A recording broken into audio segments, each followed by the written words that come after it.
Good afternoon, everyone. Wekiva High School welcomes you to Mustang Field, where it's a beautiful day for softball. Please welcome our guests from Colonial High School. They are the Grenadiers.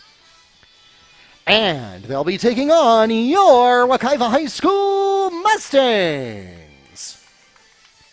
Let's meet the teams. We'll begin with our guests from Colonial. And we'll start with their reserves. Number 16, Gabby Velez. Number 21, Velma Tejada. And number 8, Ashley Yates.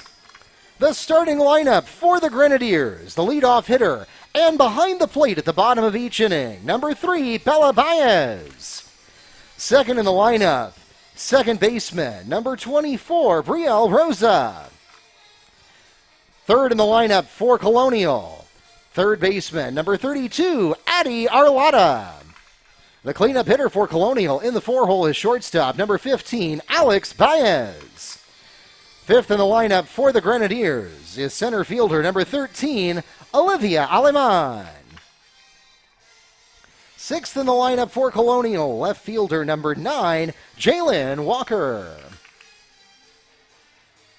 In the 7-hole, and in the pitcher's circle to start today's game, number 2, Alyssa Lazurski. Eighth in the lineup for Colonial, right fielder, number 23, Amanda Jornet.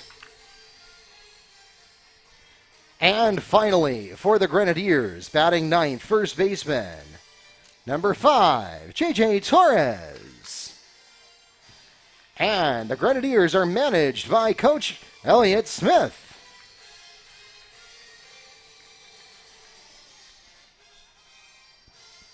And now, let's meet the starting lineup for your Wekiva High School Mustangs. Starting with their reserves, number 2, Kiana Davis. Number 14, Mackenzie Eckert. Number 18, Karina Ramos. And number 25, Lily Jones. The starting lineup for the Mustangs, their leadoff hitter and starting pitcher for today's game, number 1, Lexi Witz. Second in the lineup for the Mustangs is right fielder number 11, Cheyenne Merrick. Third in the lineup for the Mustangs, shortstop, number 22, Elisha Perez. The cleanup hitter in the four-hole and behind the plate in the top of each inning, number 12, Alyssa Griffin. Fifth in the lineup for the Mustangs is second baseman, number 23, Matrice Boyd. Batting sixth for the Mustangs, third baseman number 21, Luis Concepcion. In the 7-hole is first baseman number 3, Avery Schoen. Eighth in the lineup for the Mustangs, center fielder number 7, Aubriana Bryson. And finally batting ninth, designated player number 24, Cassandra Mark. And flexing for her in left field, number 19, Amy Castillo. The Mustangs are managed by head coach Nyesha Griffin and assistant coach Taylor McGowan. And now, ladies and gentlemen, we ask that you please stand as we honor America with the playing of our national anthem.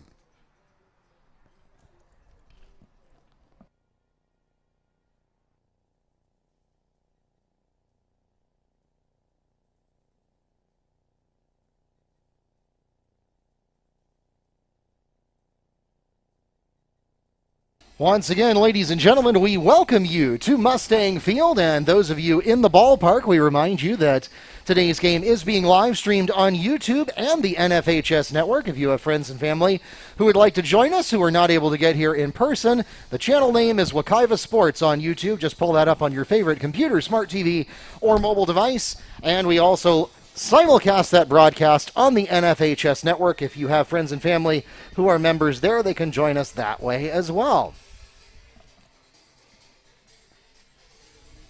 And for those of you who have already done so, welcome to Wekiva Sports on YouTube or Wekiva Sports on the NFHS Network. My name is Mark Barchi, the voice of the Mustangs and Sports Information Director here at Wekiva High School, joined by Keith Dickerson, Director of Broadcast Production here at Wekiva, and we'll be taking you through this afternoon's contest as we get into the final week of home softball here at Mustang Field.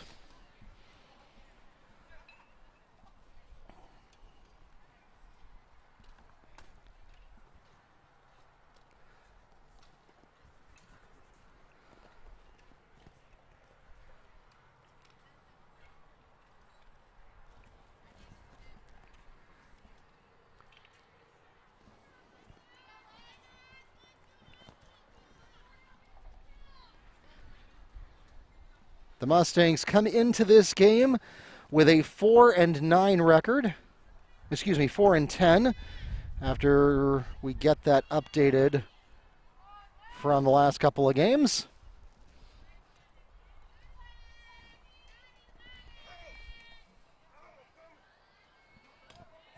Little hustle there by the Colonial coach.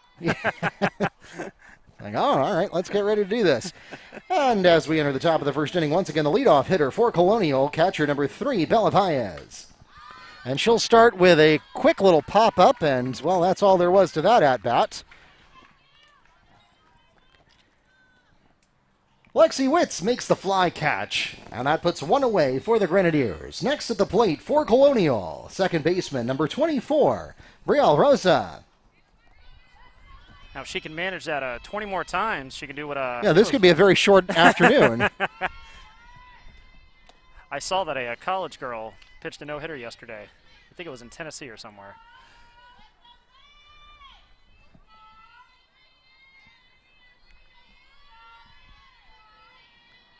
Second pitch away for Rosa. That's going in play, and it's a line out.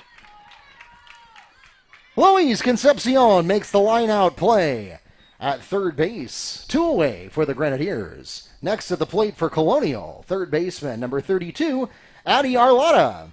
Well, Mr. Dickerson, you may get your wish yet. 19 now.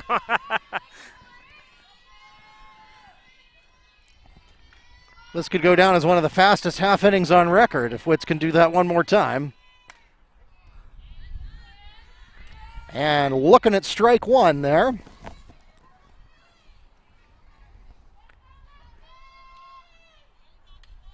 Just fortunate we got a game. That was quite the rainstorm this weekend. Yeah, I wasn't sure if we got any more rain overnight. I was concerned that we were going to have a wet field, but as always, Coach McGowan and Coach Griffin do a great job of getting the field ready, keeping the field in good condition, and we were able to dry out since yesterday's downpour. We've actually been pretty fortunate, all things considered. I think we've lost a grand total of 2 games on each side to weather this season, which has not been too bad.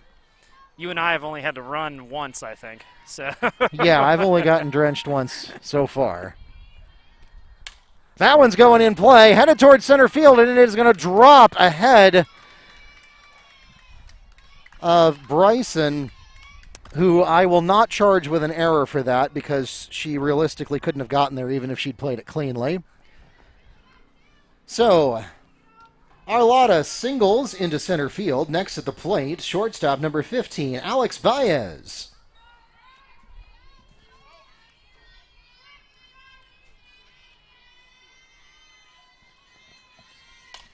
That's going in play. That's going to drop, headed straight to left field.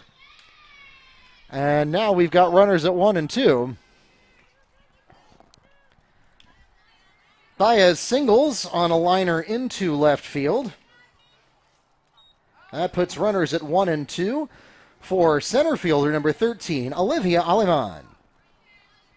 Got the redemption song going now for Colonial.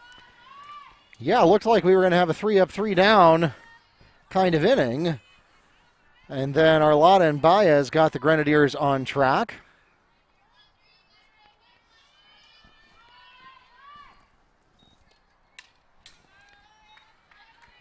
Chopping low at that pitch to send it into the backstop.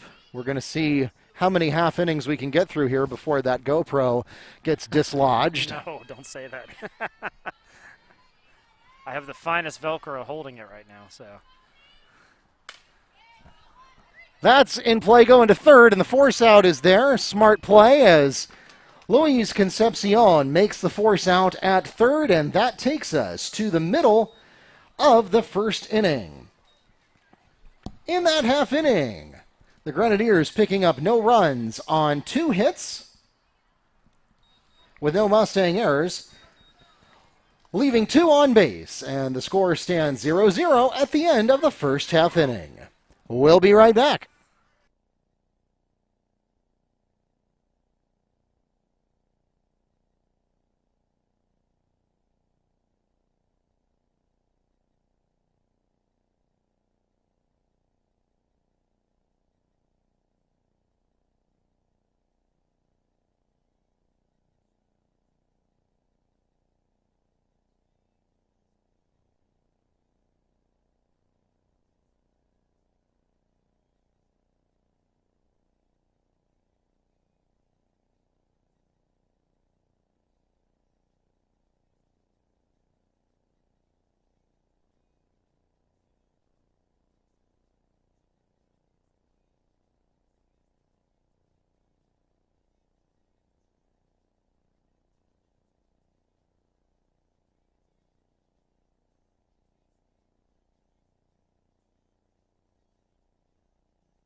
Welcome back to Mustang Field as we enter the bottom of the first inning. In the pitcher's circle for Colonial, Alyssa Lazuski, number 2, and the leadoff hitter for the Mustangs, pitcher number 1, Lexi Witz. Lexi Witz, whose name I incorrectly pronounced Whites for probably the first half season that she was on the team before somebody finally told me that it was Witz. Angry parent?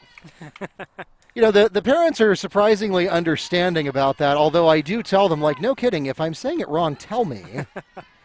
As we get a high ball 1, because if you don't tell me, then I'll just keep doing it. And obviously, you know, hey, it's your identity. I'd like to get it right. That's been an issue all year with all the launch head. Oh. Going in, play, and it is fair. Witz is headed to first base, and she is safe. Lexi Witz with the single grounder right down the third base line, just barely staying in fair territory, and she is safe at first. Next at the plate for the Mustangs, right fielder number 11, Cheyenne Merrick. So that's a way to get started for the Mustangs.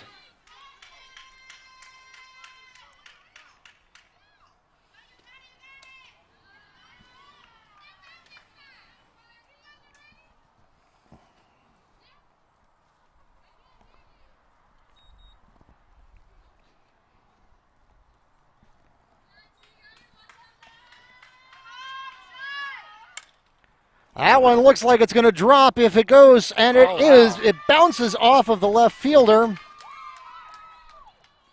Wekiva's going to bring him to second and third there. Yeah.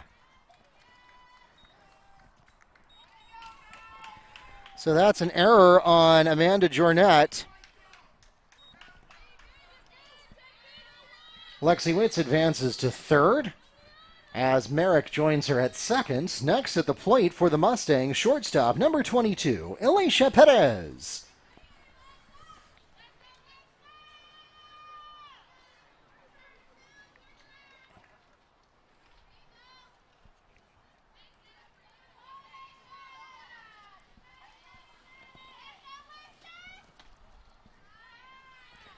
And that briefly pops out of the glove of catcher Baez, but she's able to keep it under control for a 1-0 count with 2 runners in scoring position for the Mustangs.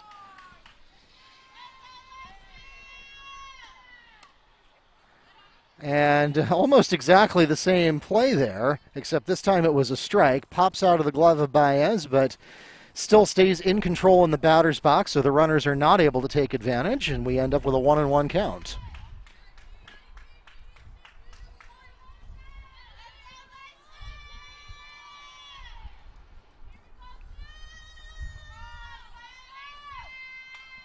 Popping up, headed toward the crowd. Dean Washington with the catch there. Yeah. Baez had to put the brakes on. So that'll be strike 2. Your car's out of danger today, right? Yeah, I parked way back behind the baseball field.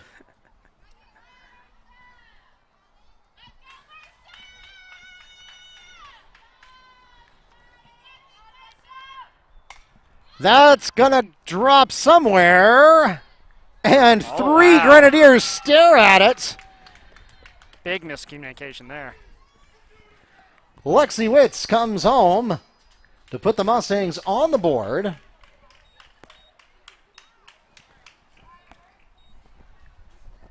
That will put Merrick at third.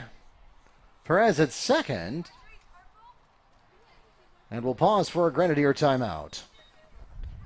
Yeah, officially I have to give her a hit for that, even though she probably doesn't deserve one, just because I can't split an error 3 ways. And technically speaking, a mental error where everybody just stares at each other is actually not statistically an error. It's only an error if you actually attempt to make a play on the ball and fail to do so. And nobody wanted to blame there in case it went south. So as a result of that, Wekiva picks up their second hit of the day out of 4 batters.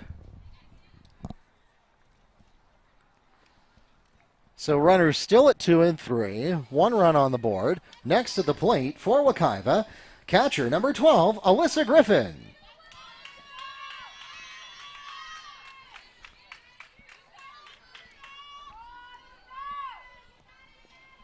Chopping at that one, and boy, quick reflexes by Merrick as she ducks out of the way. That one does just barely go foul of the third baseline for an 0-1 count. Good looking chop, though, from Griffin. I think I envy the pitcher here. In this game, I would definitely want a mask over my face the entire time. So. Yeah, and not everybody wears that. That one's high, and Griffin knows it. Ball 1.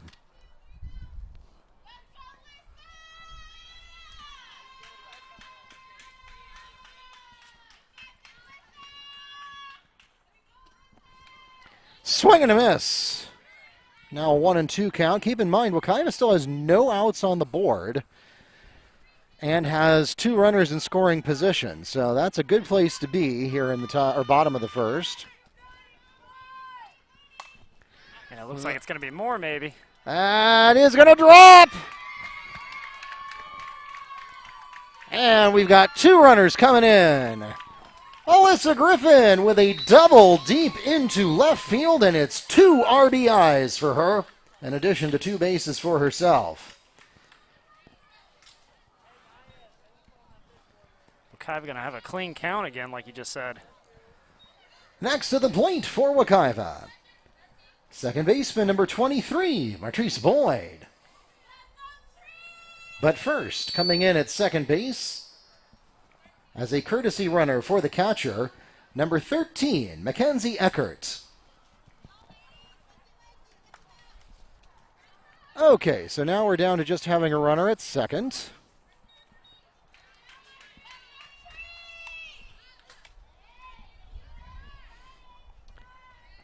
Foul ball brings up strike 1. GoPro still there, right? Oh, let's see. Yep, GoPro is still holding tight. Nice job on the Velcro today.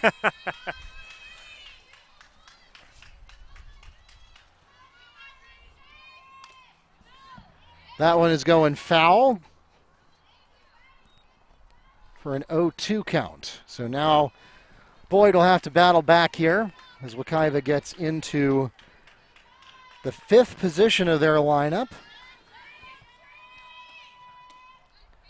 That looked good from here, but I didn't have a great angle on it. Umpire thought it was outside, so it's 1-2.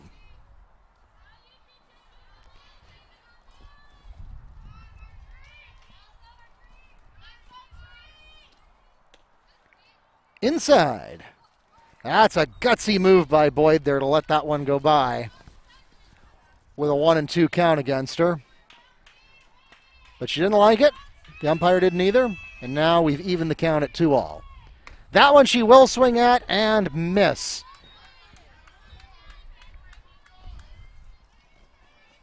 Lazuski records the swinging strikeout to put one away for the Mustangs. Next to the plate for Wekiva, third baseman number 21, Luis Concepcion.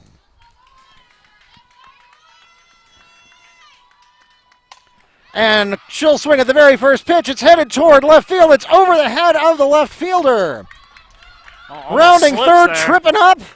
But she gets home in spite of that. Mackenzie Eckert comes home on the double into left field by Concepcion. Next to the plate for the Mustangs, first baseman number 3, Avery Schoen. And I kind of dig the little Flintstone slide she had going there. So. Yeah, I won't repeat what she said.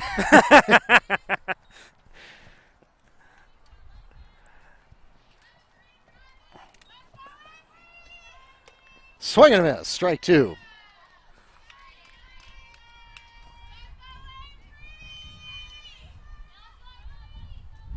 Looking up Colonial schedule here, they are 6-7 overall. And Lowe's pitch and a swing and a miss. Lazuski records another swinging strikeout to put 2 away for the Mustangs. Next to the plate for Wekiva, center fielder number 7, Aubriana Bryson. So now with 2 outs, Bryson is going to have to get something done here. Chops at the first one. This should be a 6-3, and it is. Play is made on the throw from Alex Baez to J.J. Torres, and that takes us to the end of the first inning. In that half inning, the Mustangs scored 4 runs on 4 hits with 1 Grenadier error, leaving 1 on base, and the score stands 4-0 at the end of 1 inning. We'll be right back.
Welcome back to Mustang Field. As we enter the top of the second inning, the Grenadiers begin in the 6th position of their lineup with left fielder number 9, Jalen Walker.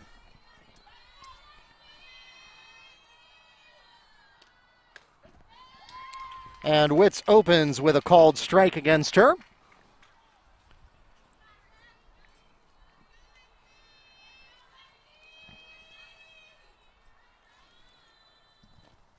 Swing and a miss. That was a little early and a little high. And Witz is up to an 0-2 count to get things started for this half inning. Our sophomore effort here off to a good start. To that crazy first inning. Witz puts one in the dirt. That brings up a 12 count.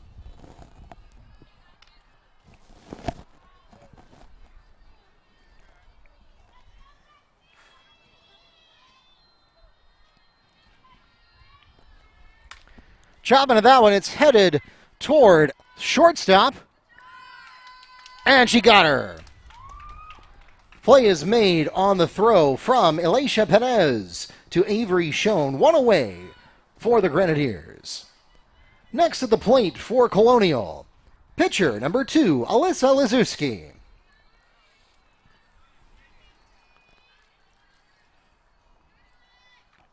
So the Mustangs getting it done in the field today. So far they've been clean. Just a shade low for the umpire's taste on that one. Ball 1.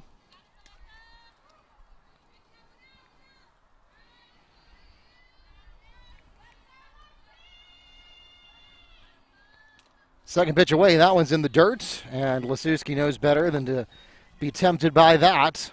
20 count.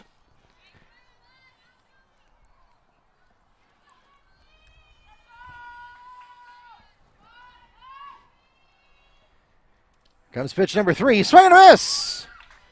And Witz is on the board.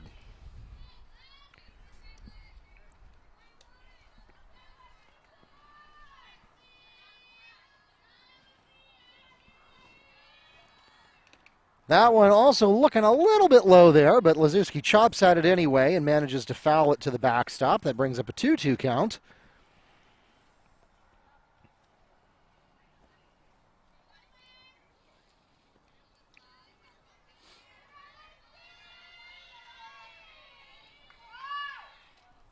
Pitch away, that one is high. Didn't fool her there. No. And that's one that you'll see batters swing at sometimes, because when you've got 2 strikes against you, you got to swing at anything close. And foul it away is the worst that happens, as long as you make contact. That one is going to drop in play, headed towards second base, and it's easy pickings for number 23, Matrice Boyd, making the play at second for the fly out. Next to the plate for the Grenadiers, right fielder, number 23, Amanda Jornet. All right, so just like the top of the first inning, Witz puts 2 up and 2 down. We'll see if she's able to close the deal this time before giving up any hits or bases.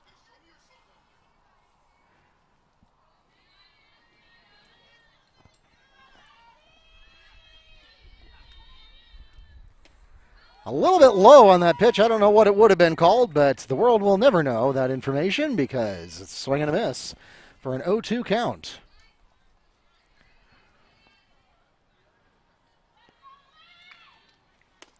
That one was right across, and as Neil likes to say, stood there like the house on the side of the road. Lexi Witz gets the called strikeout, and that takes us to the middle of the second inning. In that half inning, the Grenadiers go 3 up and 3 down. No runs scored on no hits with no Mustang errors, leaving none on base. And the score remains 4-0 Mustangs at the middle of the second inning. We'll be right back.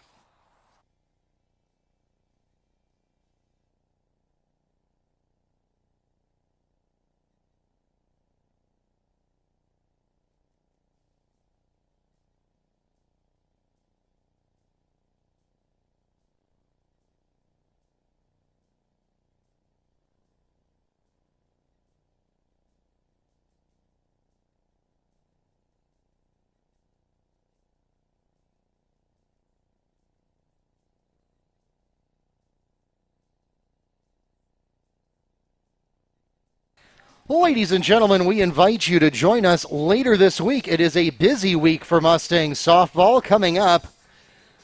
We will have our Senior Day ceremony on Friday, April 16th.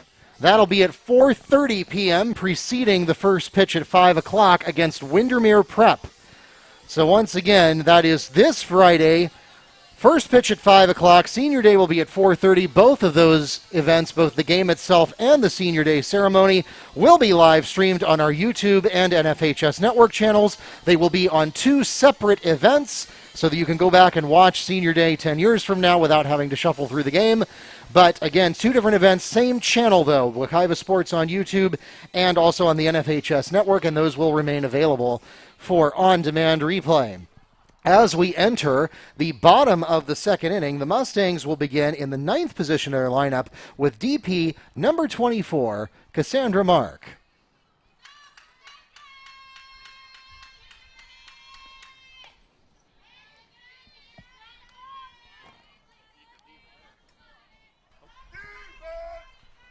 And she opens with a strike.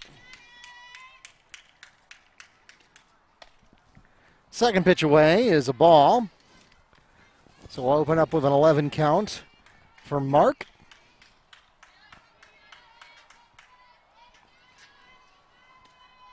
That one's right up the middle, headed to the pitcher. Should be an easy 1-3 out, and it is.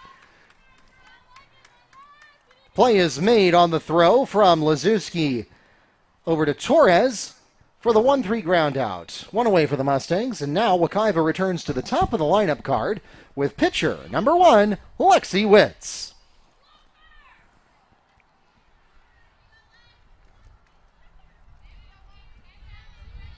And last time she was up to bat, it set off a domino effect of success. Is that going to stay in? It does, but it's caught. The play is made in left field by Jalen Walker. 2 away now for the Mustangs. Next at the plate for Wekiva, right fielder number 11, Cheyenne Merrick.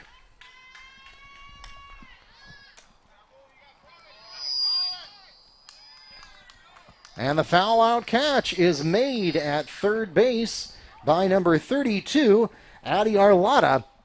And that will put 3 up and 3 down for the Mustangs. No runs, no hits, no errors, none left on base on either side, as both Colonial and Wekiva go 3 up and 3 down.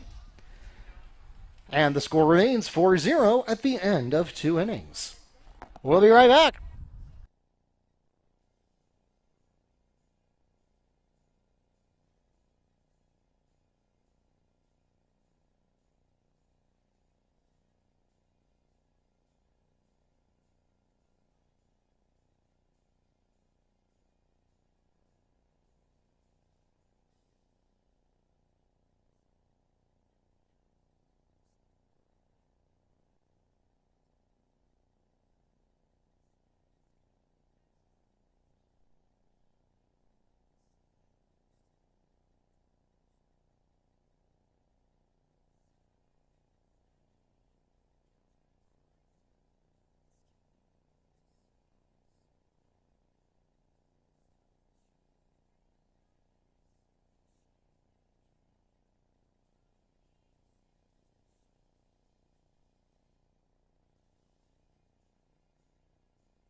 Welcome back to Mustang Field. As we enter the top of the third inning, the Grenadiers begin in the 9th position of their lineup with first baseman number 5, J.J. Torres.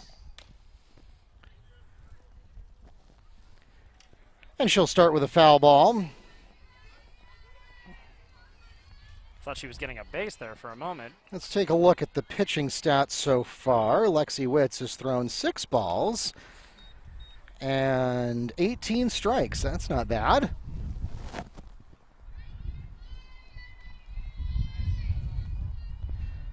Conversely, Lazuski for the Grenadiers has thrown 7 balls and 18 strikes as well.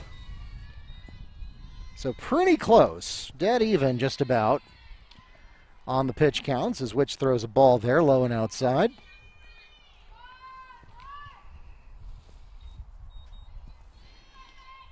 Swing, and it's going foul.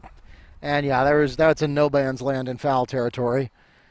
Neither Griffin nor Schoen really had a sporting chance of getting there. They would have had to have clairvoyance and known where that was going to go.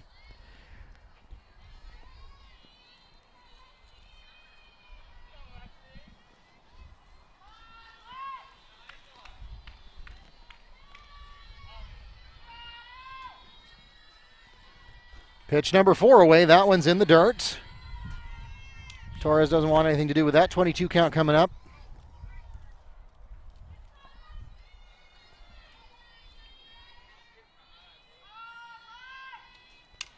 That's going in play. Witz dives for it. Can't get there.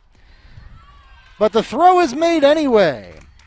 Play from number 23, Martrice Boyd, on to Avery Schoen for the 4-3 ground out. And that takes us to the next batter with one away. Up next, number 3, the catcher, Bella Baez, at the top of the lineup card. Definitely going for MVP of the game today. That was a dive. Yeah, and one of those where you needed a backup plan. Because we had a swing and a miss there to put strike 1 on the board. Witz, again, without clairvoyance to know where that was going to go. I don't know how she gets her glove out that far because that was all the way past the edge of the pitcher's circle. Noble effort by Witz, but fortunately it didn't matter as Boyd was able to get there and make the ground out the old-fashioned way. That one, I think, caught a piece of Baez.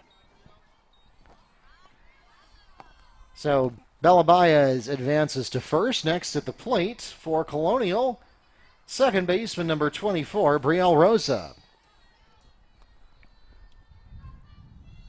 Witz has been, on the whole, pretty consistent today. We just went over the pitching statistics. So a little bit of errant play there, and that's a high ball for 1-0 count.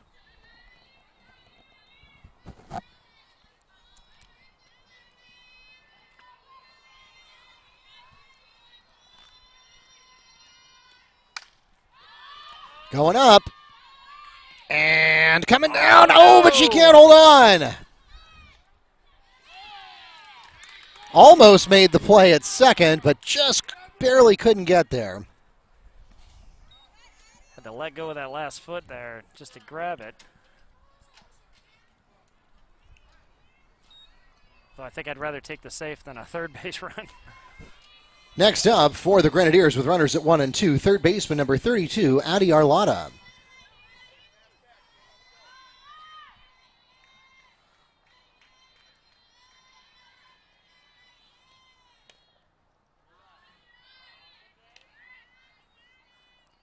Give her a ball there. That was close.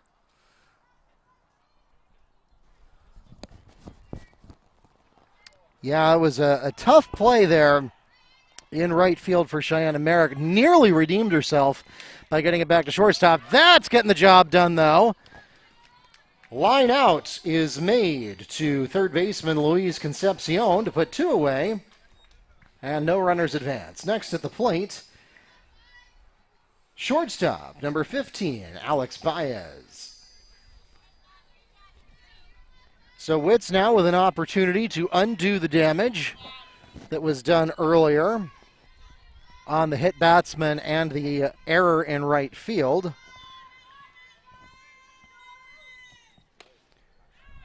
Low and outside for ball 1. You could tell it was a good heads-up play there by Luis Concepcion. She took a look at second base to see if she had a chance to make a double play, but Boyd just couldn't get there in time. That one's in the dirt. Nice work by Griffin, putting a stop to that. Quick reset by everybody there, just in case. Yeah, of course, in softball, unlike baseball, the runners cannot lead off. They have to keep 1 foot on the bag until the pitch is released. But then something like that might happen. It's all coming down to Merrick. Oh, and she drops it again. Colonial's going to bring 2 in here. And Wekiva is able to get it under control before the third runner comes back, at least.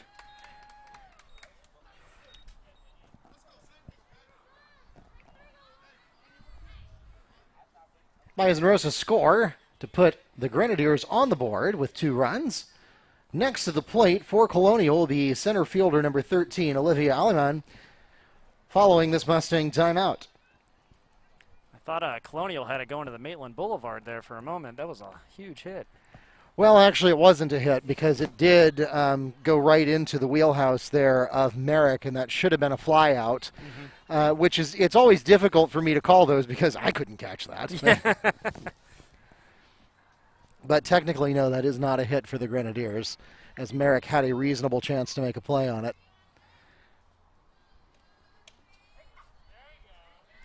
And the reason that's important is because it counts against Merrick's stats instead of counting against Lexi Witz's stats, because neither of those runs will count as earned runs against Lexi Witz.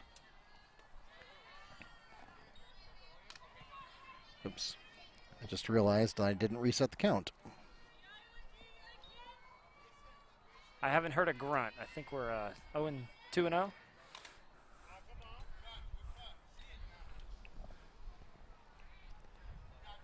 So that should make it 2-1. Nope, 1-2. Wekiva will take it. So.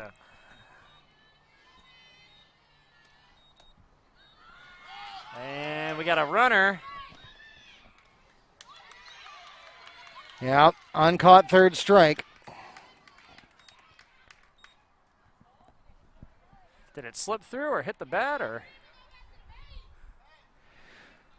So what it looked like, I was looking down trying to fix the scoreboard. What it looked like happened was that Witz threw a strikeout, but Griffin dropped the pitch. Gotcha. And so if it's an uncaught third strike, it's a live ball, and you have to make the play at first, and Wekiva failed to do so. Next at the plate for the Grenadiers, number 9, the left fielder, Jalen Walker. And she starts with a strike.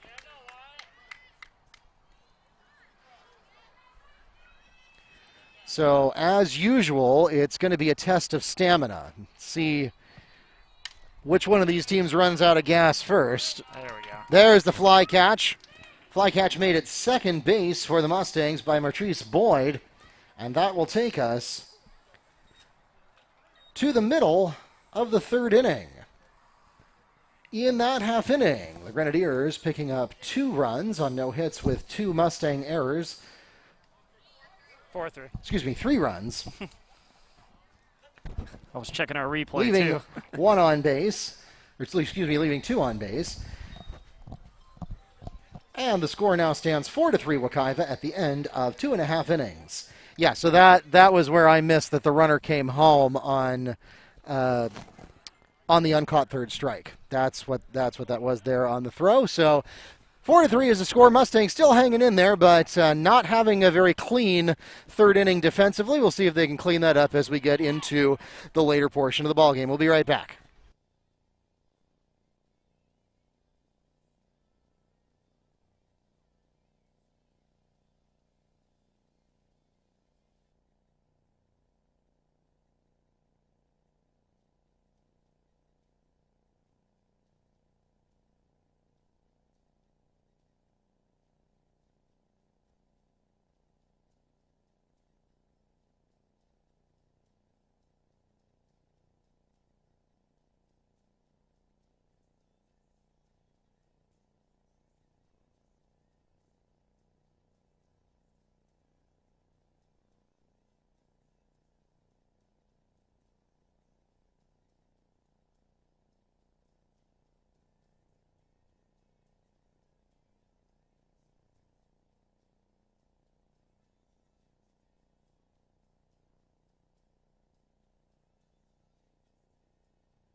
Welcome back to Mustang Field.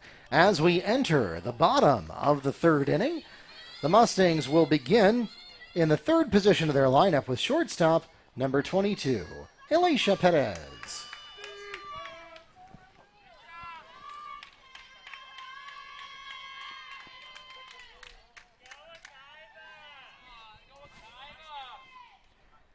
First pitch of the inning away, and it's going fair. Oh.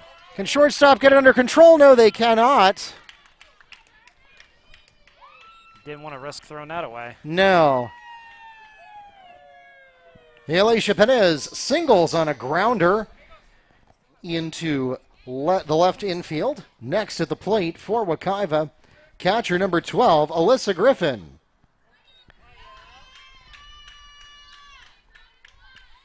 And that's one where, as a scorekeeper, I just kind of have to make a judgment call on whether to assign an error to Alex Baez or whether to assign that as a hit. In this case, I'm going to assign it as a hit. I don't believe that Baez had a realistic chance of playing that cleanly, no matter what she had done. This one looks like it's going to go fair, and it does! Close at third. It looks like she's safe. Yeah.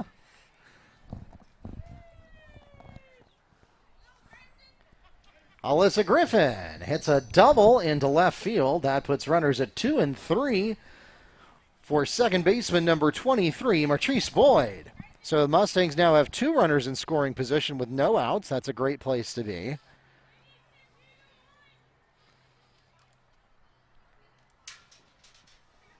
And our Debbie Doo is taking over for second base as a runner. Ah, yes. In at second base is a courtesy runner for the catcher, Mackenzie Eckhart, number 13. That is another unique rule of high school baseball and softball. That's going fair. That was not a smart play for the Mustangs. Fielder's choice is made at the plate on the throw from Arlotta to Baez, one away for the Mustangs. Next at the plate for Wekiva, third baseman number 21, Luis Concepcion. So yeah, that's one of those where the adrenaline just catches up to you. And, you know, they teach you as soon as the pitch is released, you know, think about start running. Unfortunately, in that case, for Perez, she just didn't have anywhere to go because that ball went straight to the third baseman, and she had no chance of beating that throw no matter how fast she ran.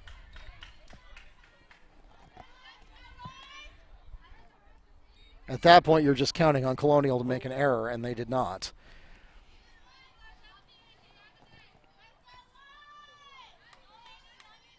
Of course, though, once you've left third base, there's no going back at that point. So, and you can't exactly look around easily to see if yeah, and like I said, it's hard to blame Perez because you take preemptive action when the pitch is released, and if you don't think you can get back to third base, then you might as well go for it.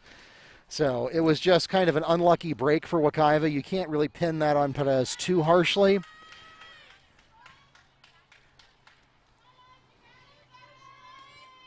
Colonial obviously gets credit for making the smart play, the heads-up play. You sacrifice the runner at first in order to get the play at home. Inside to bring up a full count for Luis Concepcion here, the third baseman.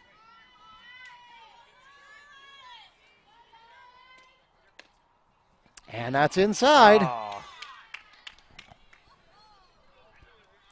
Luis Concepcion walks to first, and that will load up the bases for first baseman number 3, Avery Schoen.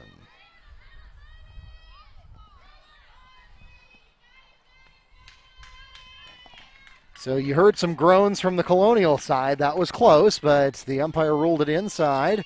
Chopping at that one, Schoen sends it afoul of the third baseline for an 0-1 count. So having the bases loaded is a little bit of a double-edged sword. The good news is you have runners abounding in scoring position, and especially with only one out, you can score even if the runner doesn't reach, even if the batter doesn't reach base. Downside of having the bases loaded is you have a force out at all 3 bases, which opens up double play opportunities and at a very minimum gives you force out and it gives the defense a lot of opportunities as well. So it makes things a little exciting. And the strikeout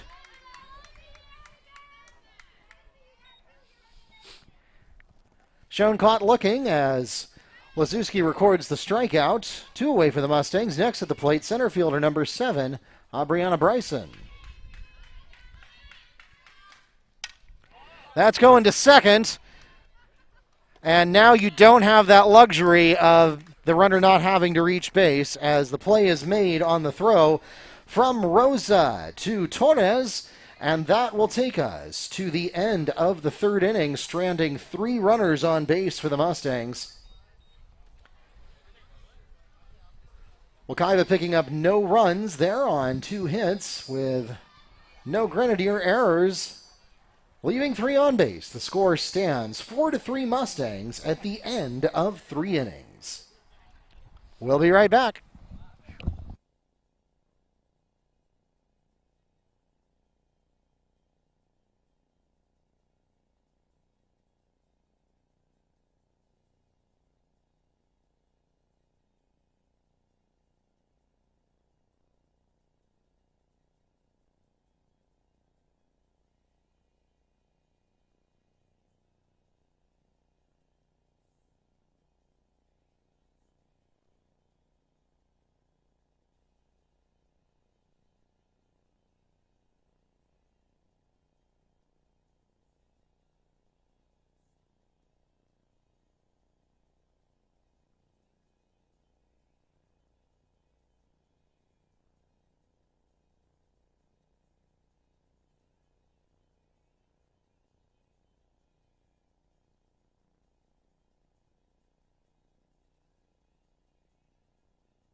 Welcome back to Mustang Field. As we enter the top of the 4th inning, the Grenadiers start at the very top of at the 7th position of their lineup with pitcher number 2, Alyssa Lazuski.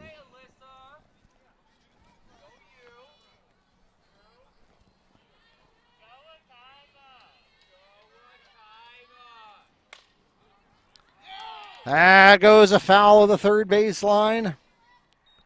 Looked real close.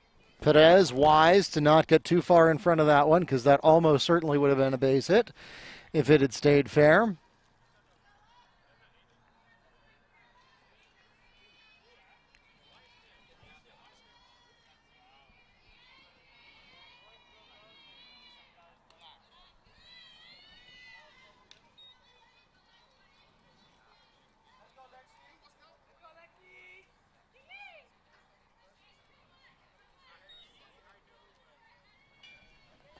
So a 2-1 count for Lazuski. That one is headed toward left field. And unfortunately for the Mustangs, Castillo just doesn't quite back up far enough.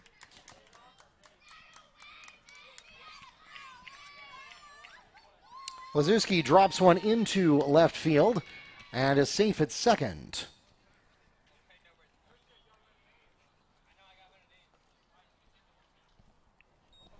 Next at the plate for the Grenadiers, right fielder number 23, Amanda Jornet.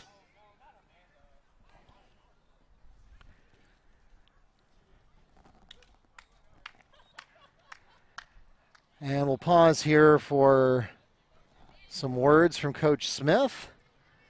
That's another one that doesn't really leave you with a good feeling in your stomach as you push the error button for the Mustangs on the scoreboard. That was a really tough play for Castillo to make. That was quite deep into left field. Now, yes, she could have made it, but the sun was in her eyes, and she had to take several steps back from her base position in order to make that play, and she was about 1 step short of where she needed to be, and so she fumbled that catch.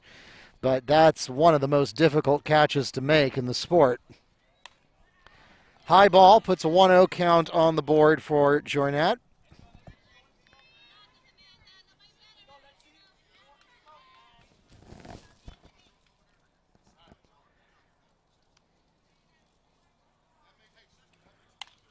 That's going to go in play, and that's a legit hit.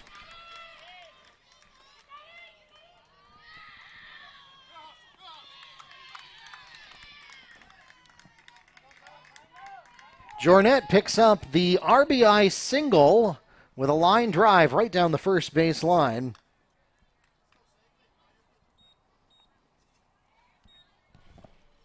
Next to the plate for the Grenadiers, first baseman number 5, J.J. Torres.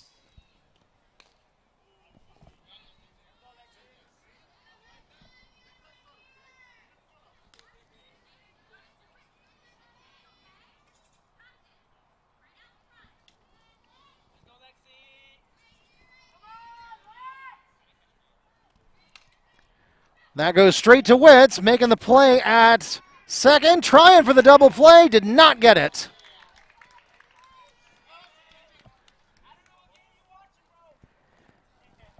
The fielder's choice is made on the throw from Elisha Perez to Matrice Boyd to put one away. Double play not successful at first, though, as Torres reaches safely there. Next at the plate, Colonial returns to the top of the card with catcher number 3, Bella Baez.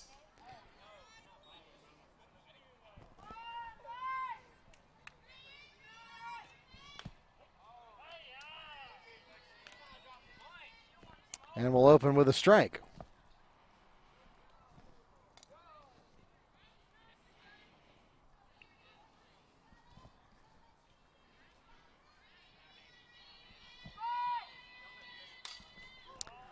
And that is out of play, heading toward baseball land for an 0-2 count.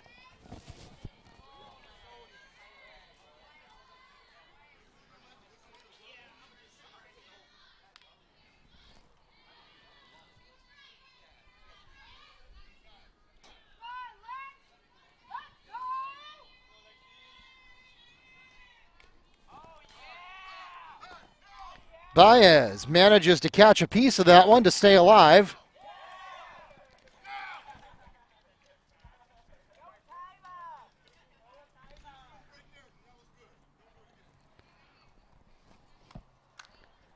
And that's my fault for pushing the wrong button. It's obviously not an 0-3 count. It's an 0-2 count.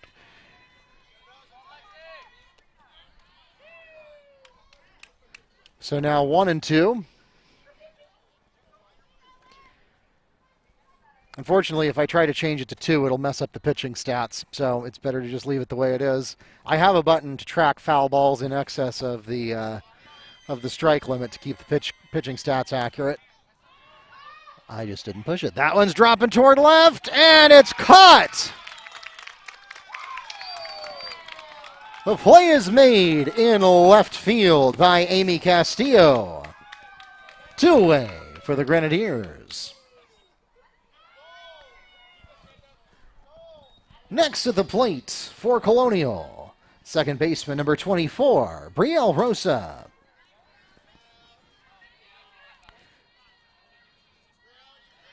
So an interesting turn of events there, as that pitch is in the dirt for ball 1.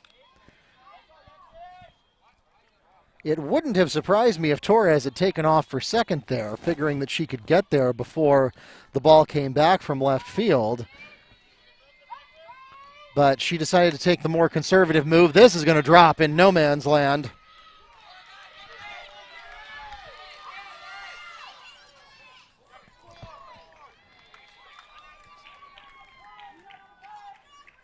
Brielle Rosa drops a double into left center field. And that'll also pick up an RBI as Torres comes home. And that ties the game at 4. Next at the plate for Colonial, third baseman number 32, Addie Arlotta.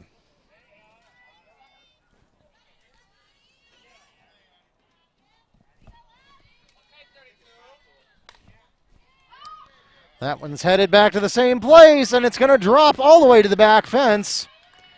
Arlotta picks up a double with an RBI as Brosa comes home. Grenadiers take a 5-4 lead.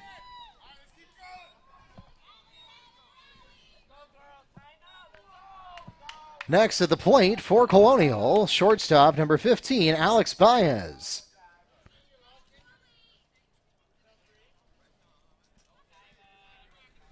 So a productive top of the fourth inning so far for Colonial. They've had a couple of, six, excuse me. I thought I didn't press that button hard enough.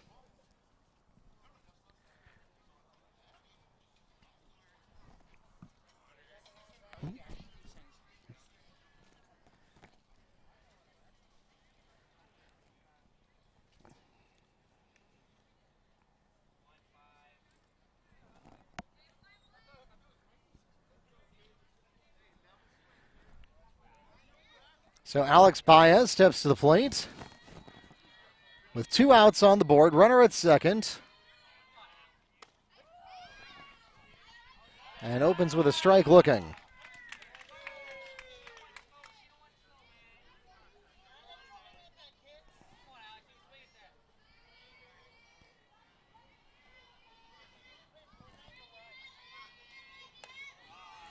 High ball. Baez doesn't want any of that.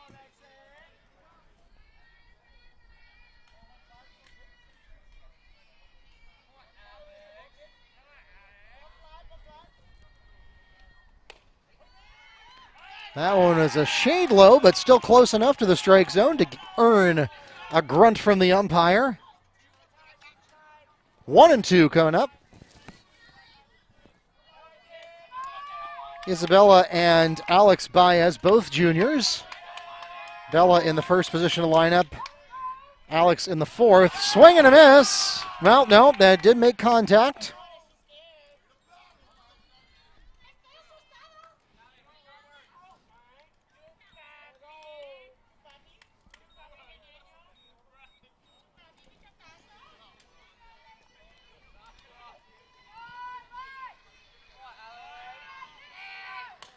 That one is going in play, headed toward left field.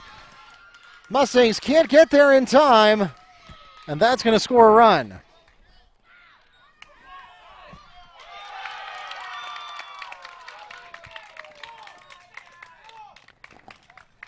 The play is made after the run scores, so that 7th run will count, and the hit will be awarded to Baez, who gets credit for a double there. However, after stepping off base, the Mustangs are able to make the tag, and that sends us to the middle of the 4th inning. In that half inning, Colonial picking up 4 runs on 4 hits with 1 Mustang error, leaving 1 on base. Leaving none on base after the tag is made, and now Colonial takes the lead, 7-4 the score after 3.5 innings.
Welcome back to Mustang Field. As we enter the bottom of the 4th inning, the Mustangs will begin in the 9th position of their lineup with designated player number 24, Cassandra Mark.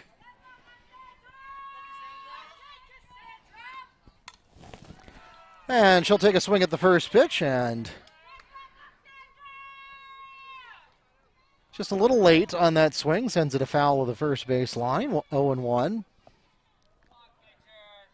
Lazewski, so far, has pitched the entire game. That one is going in play, and it's going to drop in no man's land.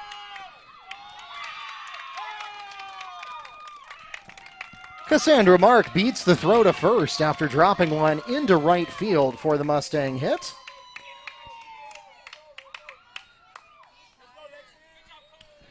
Next to the plate for Wekiva, they return to the top of the card with pitcher number 1, Lexi Witz.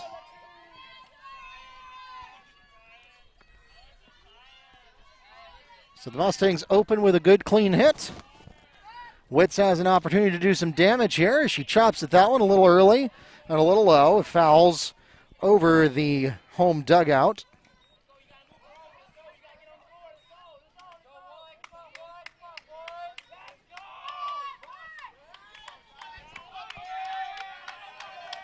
Here comes pitch number 2. A bunt and a well-placed one at that.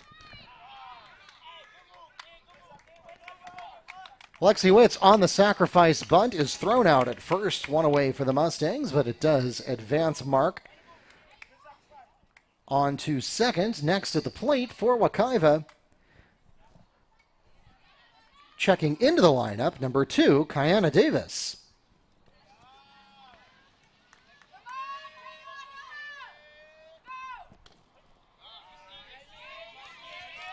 And Davis looks at strike 1.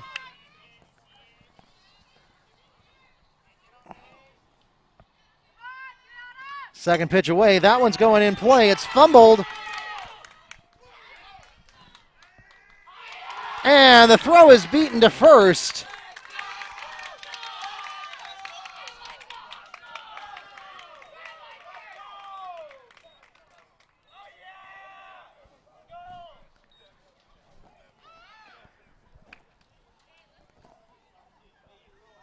Davis beats the throw to first.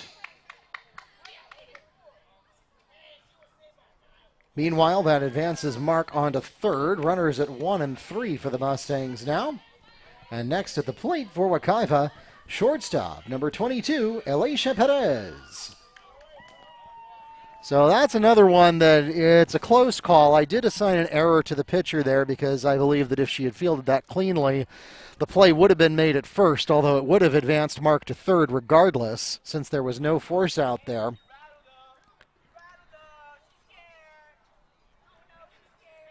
Still, though, if you're the Mustangs, this is a good place to be. You have one of your best hitters coming up to bat with runners at 1 and 3 and just 1 out on the board. So certainly a scoring opportunity coming up for Wekiva here, and that's obviously why the Grenadiers wanted to take that time out.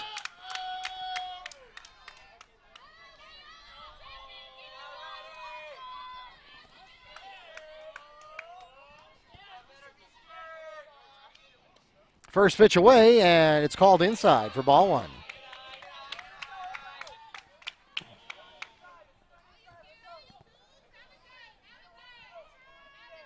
There's Mark, ready to go.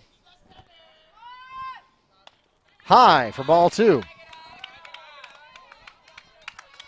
Keep in mind that a walk here would load the bases for the Mustangs. As much as Perez would love to get an RBI, she'll take a walk too.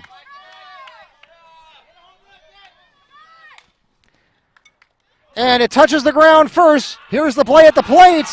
And it is dropped, and that's going to give extra bases all around. Oh, and it's out at third. Mustangs got a little greedy there.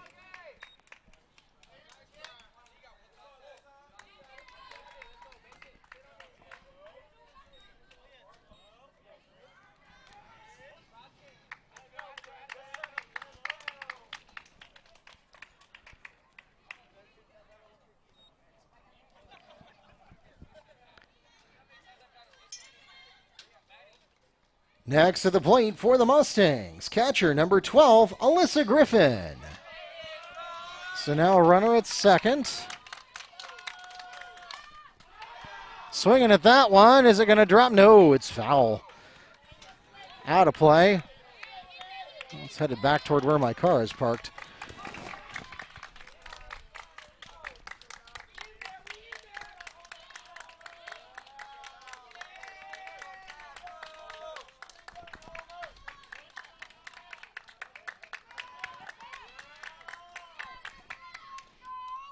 In the dirt. Griffin doesn't want any of that. Perez got excited there for a second. He thought better of it.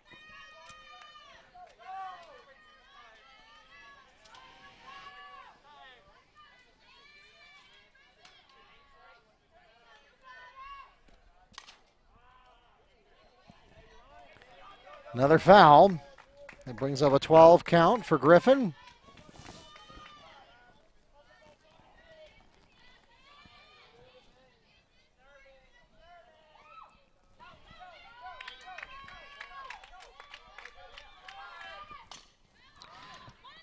And it stays fair. No, foul. Foul. Now, don't get excited. Look, the crowd got excited, but we got the umpire here yelling foul to everyone.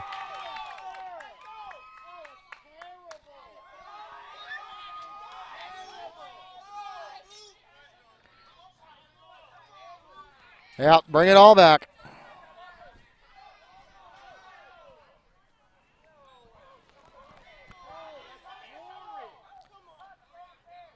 And the contact was ruled foul, so that will keep the count at 1-2, keep Griffin at the plate, and keep Perez on second.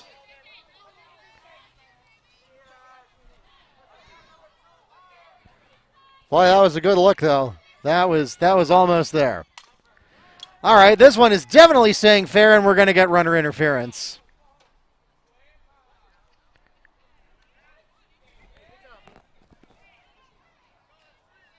Alicia Perez is called out for runner interference, and that takes us to the end of the fourth inning.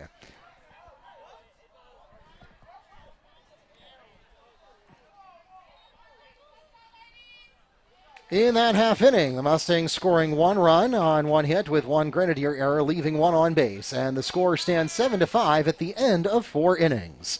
We'll be right back.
Welcome back to Mustang Field.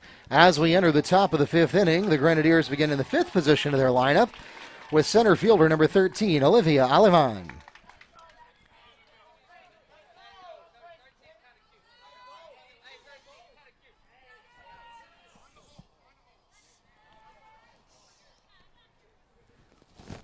We've got most of the baseball team in attendance today as they finished up their practice and then came over to cheer on the softball team. So I don't know how much of their rowdiness gets into my microphone, but they have certainly been vocally supporting the Mustangs throughout today's game.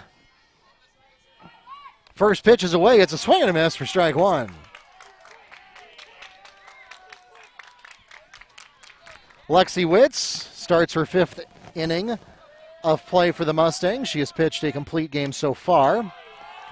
Chopping at that one into the backstop, and that'll bring up an 0-2 count.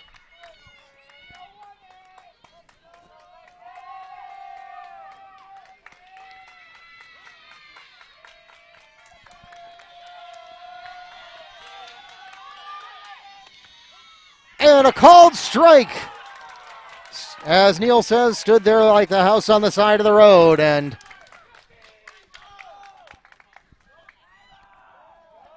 Aleman is caught looking, and Witz records the strikeout to put one away for the Grenadiers. Next at the plate, left fielder, number 9, Jalen Walker.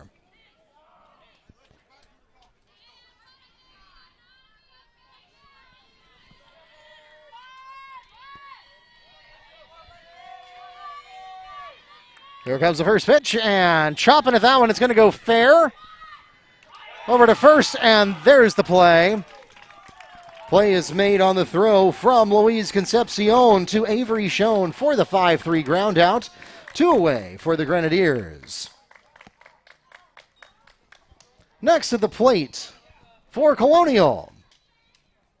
Pitcher number 2, Alyssa Lazuski.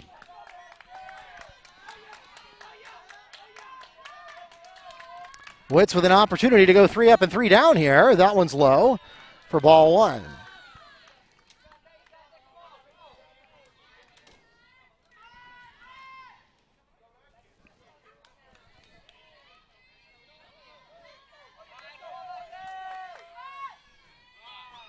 Second pitch is in the dirt. Lazuski obviously wants none of that.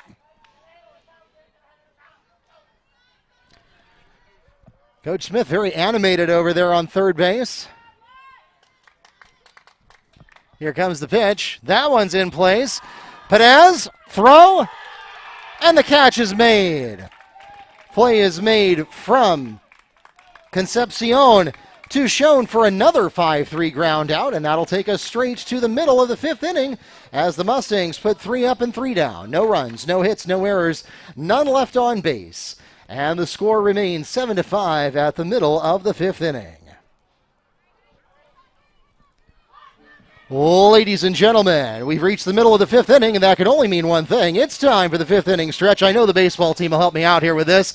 Join us now. Stand up for Take Me Out to the Ball Game. Take me out to the ball game. Take me out to the crowd. Buy me some peanuts and Cracker Jack. I don't care if I never get back, for it's root for the Mustangs. If they don't win, it's a shame, for it's 1, 2, 3 strikes, you're out at the old ball game. We'll be right back.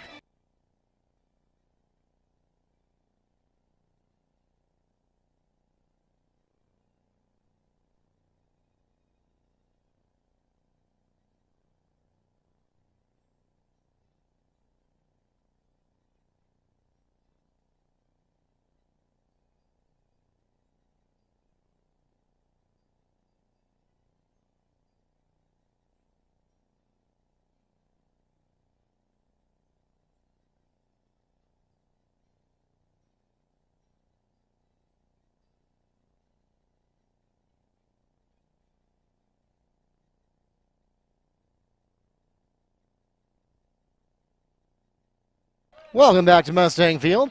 As we enter the bottom of the 5th inning, the Mustangs will begin in the 5th position of their lineup with second baseman, number 23, Martrice Boyd.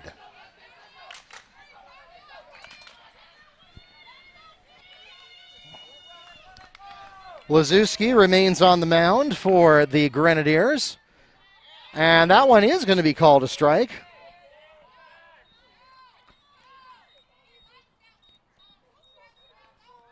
15-33 is the pitch count so far for Lazuski. That one was high, but Boyd chops at it anyway to bring up an 0-2 count, sending it foul behind the plate.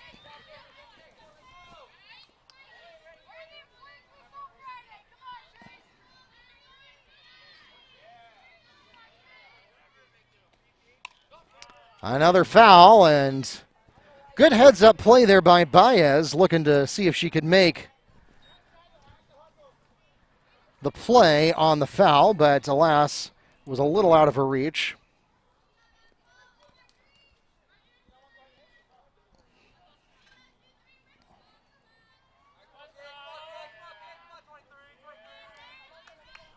0-2 count, pitch, and it's low for ball one.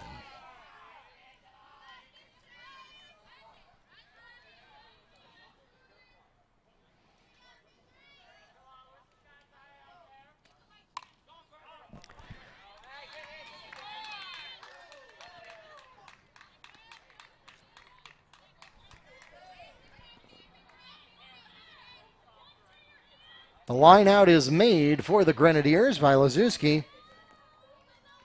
One away for the Mustangs. Next at the play for Wekiva, third baseman number 21, Luis Concepcion.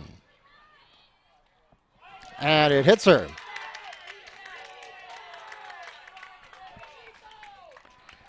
Concepcion advances to first. Next at the plate for Wekiva, first baseman number 3, Avery Schoen.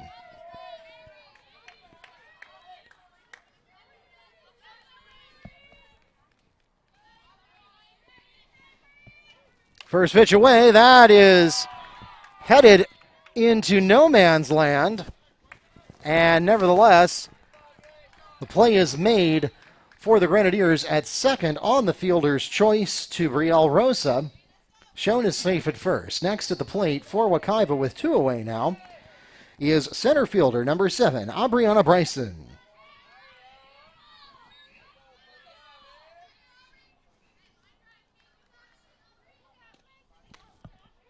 Swing and a miss, strike one.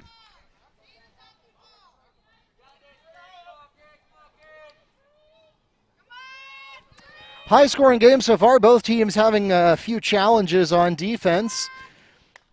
Another swing and a miss brings up an 0-2 count.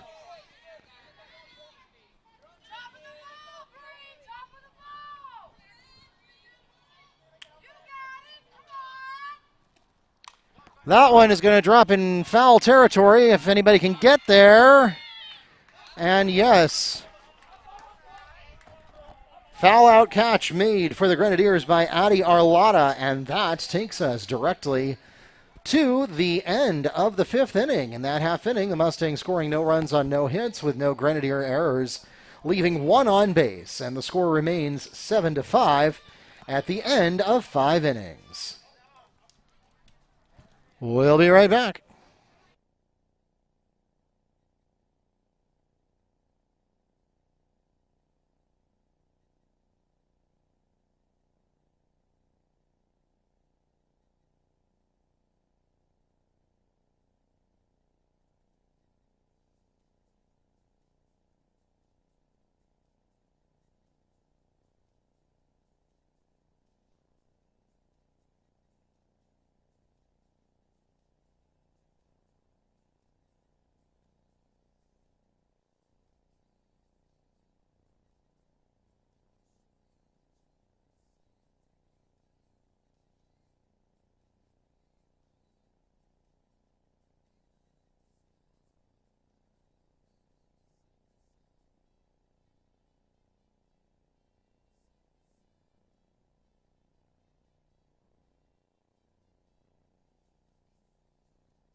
Welcome back to Mustang Field.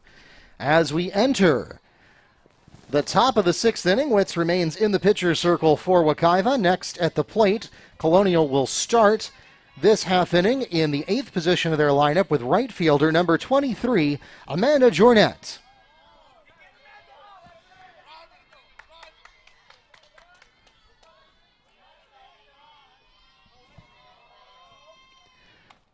First pitch away, looks good from here, looks good to the umpire too. And so it's strike one.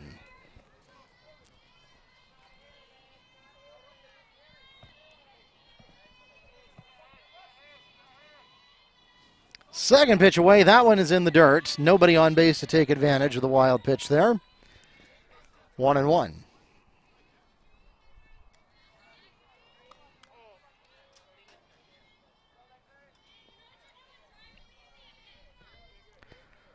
Lexi Witt so far is thrown 23 balls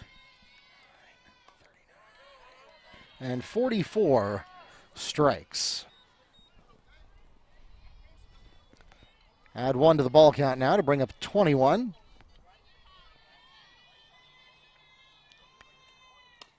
Pitch away. That one's just a shade low and inside. And we'll pause for a timeout as Griffin wants to talk things over with Witz.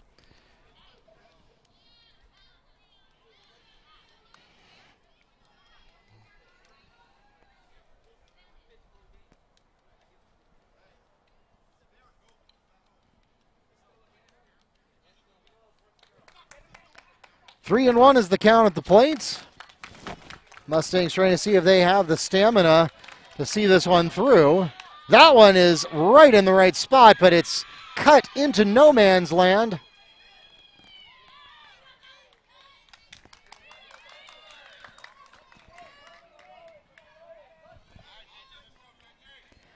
Jornet with a single line drive into right center field. She's safe at first. Next at the plate for Colonial, first baseman, number 5, J.J. Torres.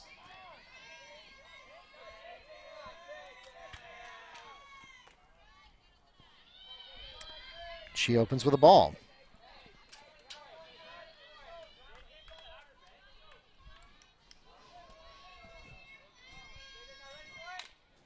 That one's going towards second.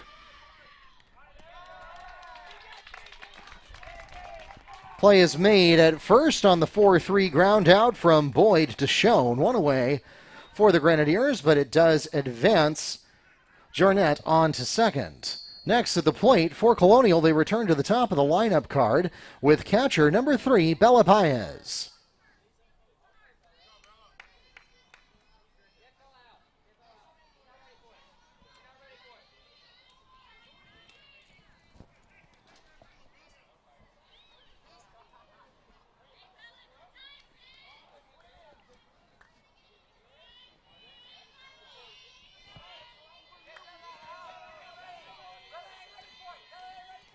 And the dirt, ball 1.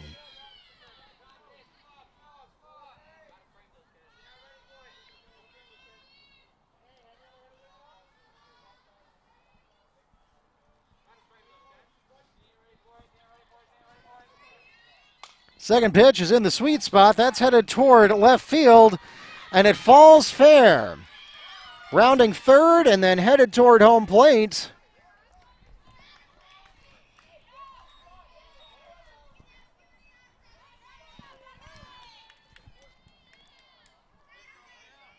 Jornet comes home for the Grenadiers on the RBI double deep into left field for Baez. Next at the plate for the Grenadiers, second baseman number 24, Brielle Rosa. So we still have a runner on second.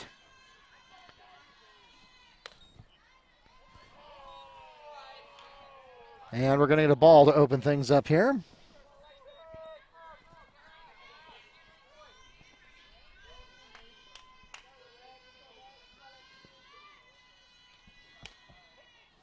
Called strike brings up an 11 count.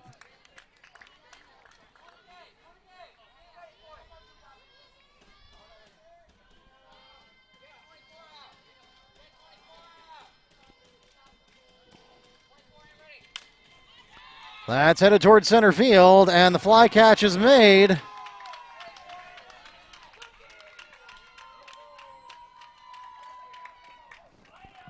Fly catch made in center field for the Mustangs by Aubriana Bryson. 2 away for the Grenadiers, and all runners held up. Next at the plate for Colonial, third baseman number 32, Adi Arlada.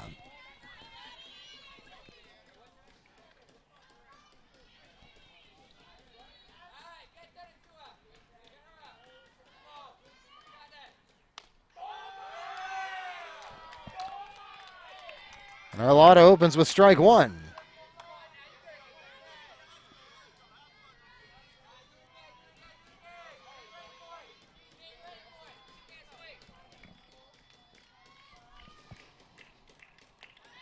Second pitch is in the dirt. 1-1 count. A little excitement over at second base. As Baez almost got greedy there. Thought better of it at the last moment.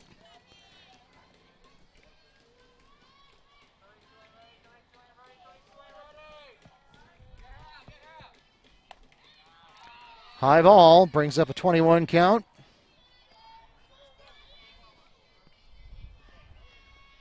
Meanwhile, Boyd getting her steps in, going back and forth between her fielding position and second base.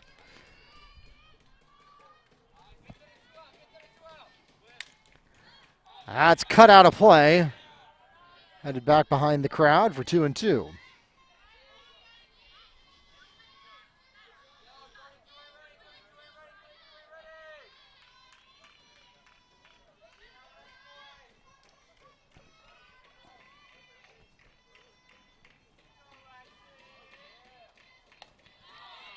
Just a little bit high. And a full count coming up as Witz faces off here with Arlotta,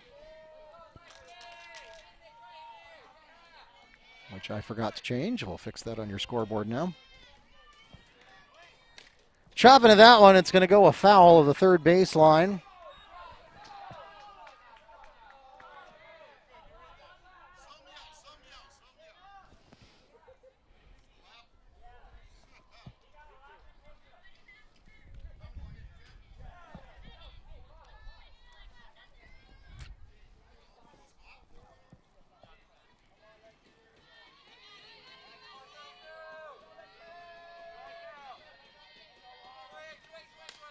That one's looking like it's headed toward fair territory, and it's caught! Diving catch made for the Mustangs by Amy Castillo. And that takes us to the middle of the sixth inning. In that half inning, Colonial scoring 1 run on 2 hits with no Mustang errors, leaving 1 on base, and the score now stands 8-5 at the end of 5.5 innings. We'll be right back.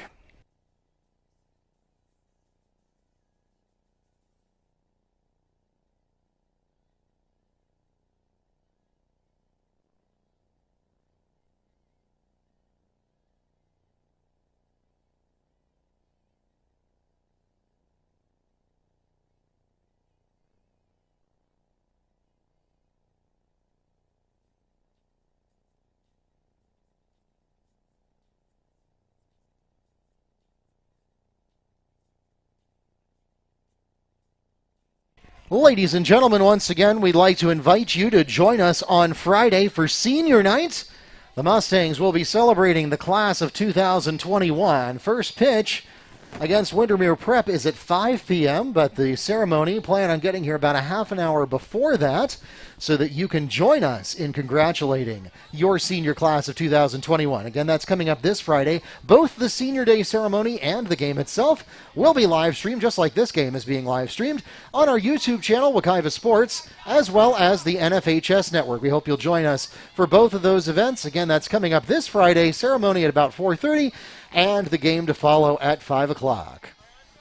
As we enter the bottom of the sixth inning, the Mustangs will start in the 9th position of their lineup with designated player number 24, Cassandra Mark.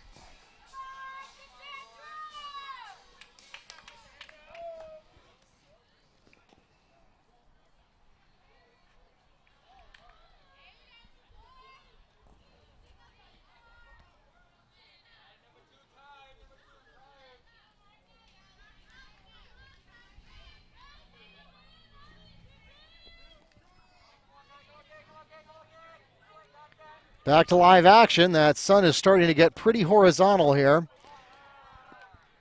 We are, of course, well into daylight savings time. We'll get a foul to start things behind the plate here.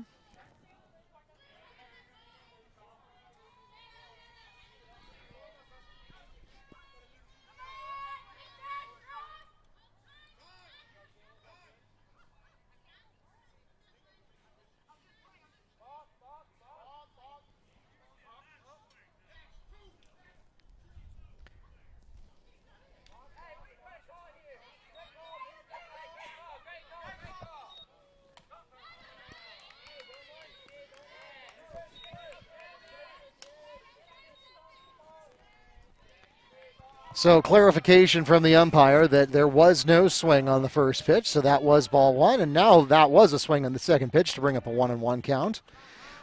The swing there definitely makes it 1-2 now. Lazewski has thrown so far 18 balls, 27 strikes, 2 additional fouls, and 11 in play, for a total of 18 and 40.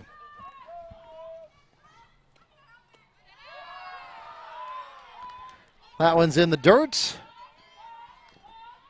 Baez has a little bit of trouble bringing it under control, but it doesn't matter. There's no Mustangs around to take advantage.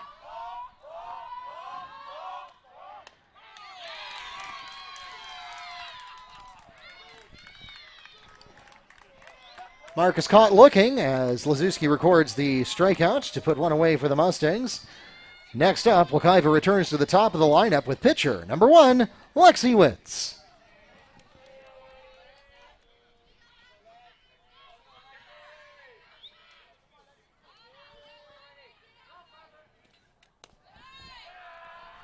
And we'll start with ball 1.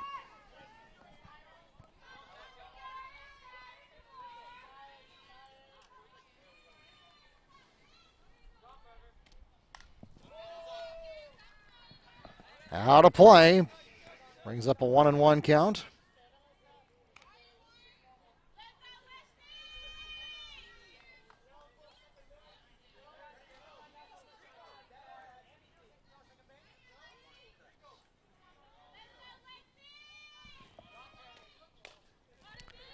Another foul ball that tips it right into the ground behind the plate.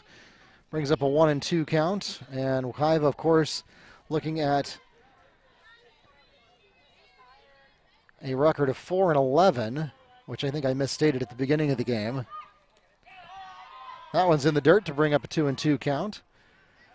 Colonial, for their part, has a 6-7 record, so both of these teams trying to see if they can battle their way back toward 500. That one is a good-looking chop, but it is foul of the third base line, so we'll stay at 2-2.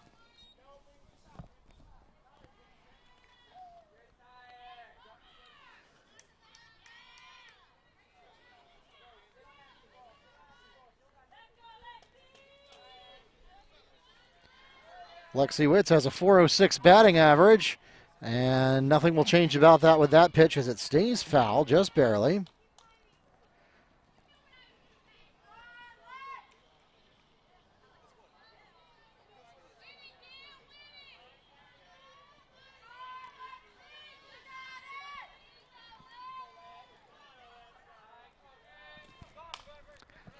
That one is caught. Line out catch is made by Alex Baez. 2 away now for the Mustangs.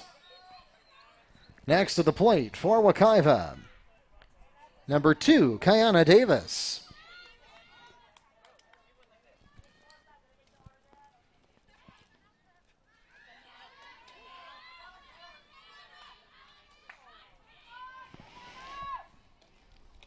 First pitch is in the dirt, 1-0 count.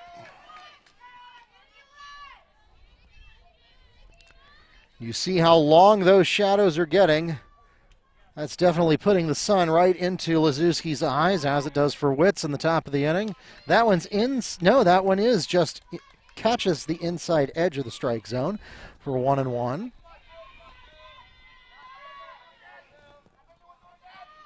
Third pitch away. That one will get a swing from Davis. She's a little high and a little late. 1-2.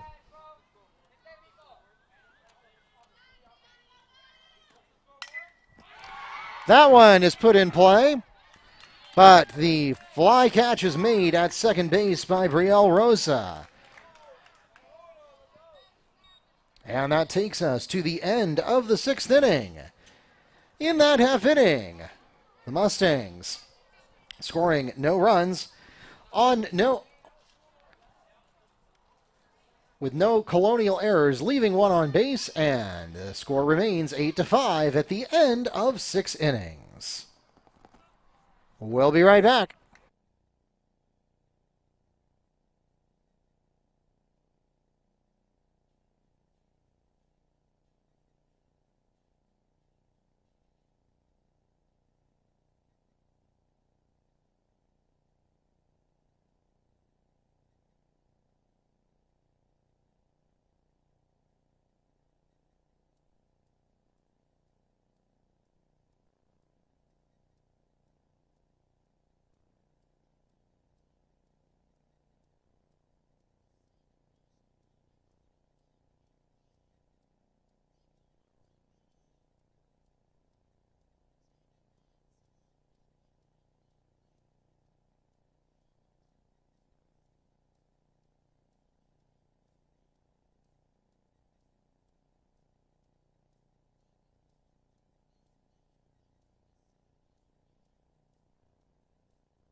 Welcome back to Mustang Field. As we enter the top of the 7th inning, the Grenadiers will begin in the 4th position of their lineup with shortstop number 15, Alex Baez.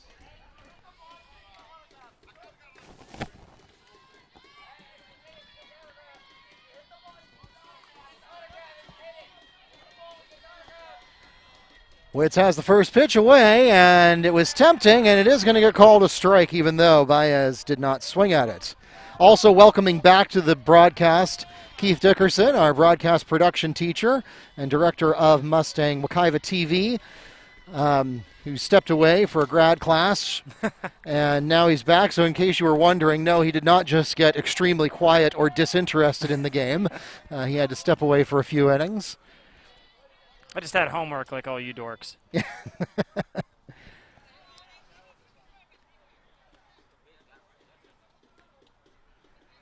Of course, we have to acknowledge that our ability to live stream the way that we are doing it has been greatly enhanced this year by our partnership between Wekiva Sports Information and Wekiva Broadcast Production. If you remember last year, we occasionally would broadcast a baseball or a softball game by hooking a webcam up to a laptop and poking it through the chain link.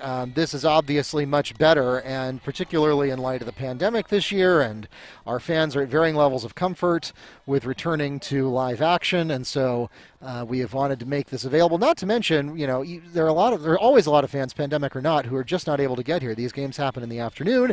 Everyone has different work schedules and other reasons why they'd like to watch and support their family members and their friends and just can't get out here to the ballpark. And I'll tell you, baseball and softball, more so than any other sport, are just really difficult to shoot.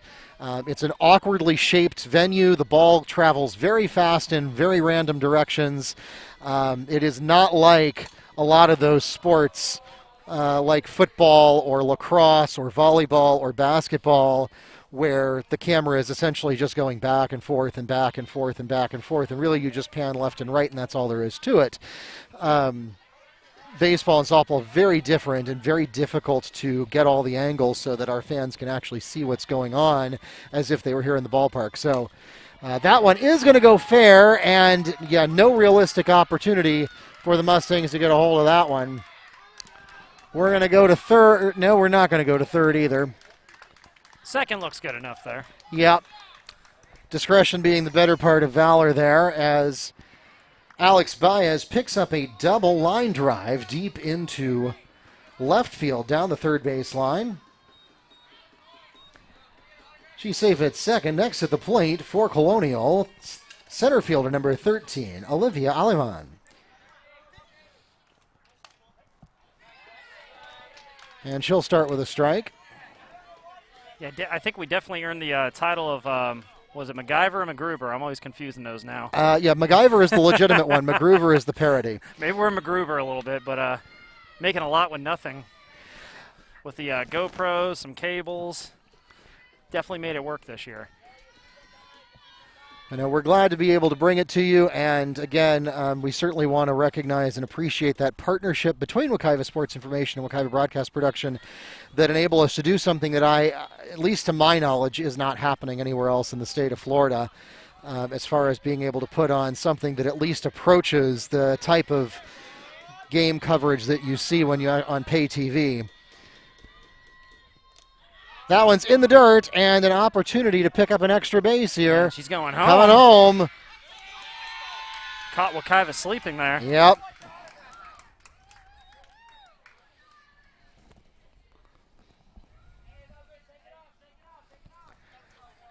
So on the wild pitch, the Grenadiers will pick up a run, courtesy of Baez. 2 bases on a wild pitch. That's pretty unusual, and again, I mentioned this a few moments ago, the sun is almost nearly horizontal coming into everybody's eyes, and I think Griffin just lost track of where the ball was as Lexi Witz records the called strikeout, and that puts one away for the Grenadiers. Next to the plate for Colonial, left fielder number 9, Jalen Walker.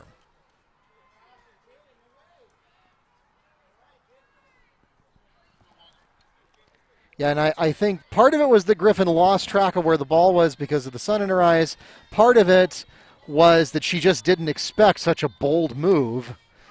She obviously knew that Baez was going to go for third and was willing to just eat that, which was the smart thing to do. You don't want to try to make a play at third there because that could just make things worse.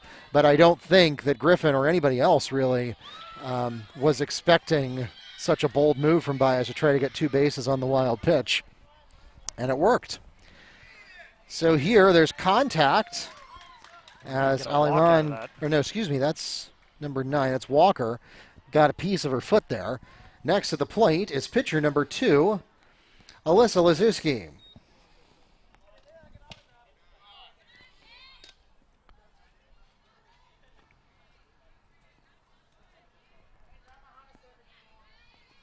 I think if the broadcasting doesn't work out, we could sell some sunglasses to the players right now. So, no easy feet thrown into that. And there goes a steal to second. Yeah, well, that's a wild pitch because that got away from Griffin there.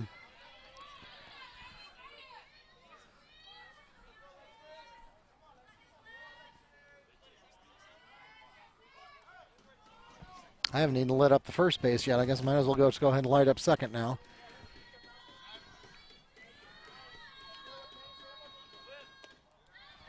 Our base running chart there is usually about 10 seconds behind the rest of the scoreboard data because it's coming from Google Sheets integration. So sometimes I'll light up the base and it takes another 10 seconds before it actually lights up on your screen. If it's 2 games, it might be a few minutes behind. So. Yeah.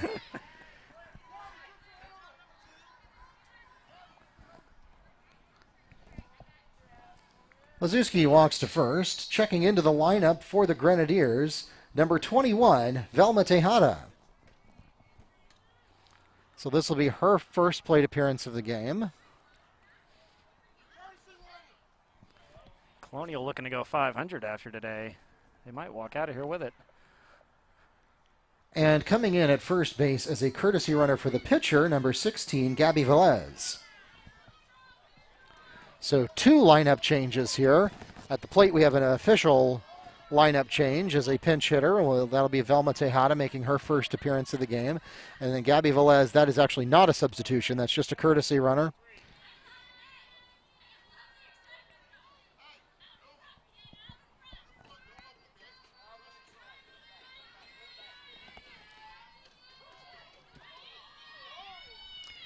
Well, Witz was almost ahead of the umpire there.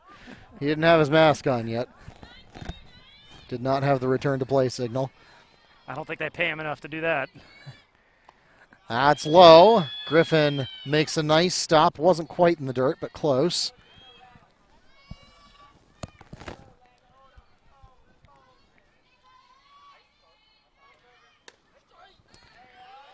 And we'll catch Tejada looking on the second pitch for a 1-1 count. Hard to believe that we are now in the last week of baseball and softball coverage as Tejada is caught looking again for now a 1-2 count. But yeah, we have, I believe, 3 days of baseball and softball this week, culminating, of course, with senior night. That one gets past Griffin. It's going to be an extra base.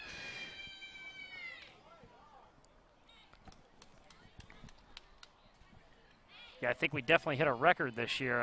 You said we were well over 100 broadcasts for all the Wekiva athletics. Yeah, we're going to get close to 150 before it's all over when it comes to both our RoboCam and our human-operated ones.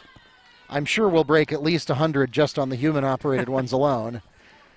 Particularly since baseball and softball, you can't do a RoboCamera with those. There's no amount of artificial intelligence that'll allow you to do that. That one's going to drop right in front. Witz has an opportunity to make the play, and she does.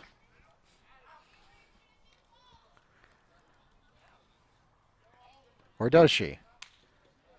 That was really close. I thought she had it.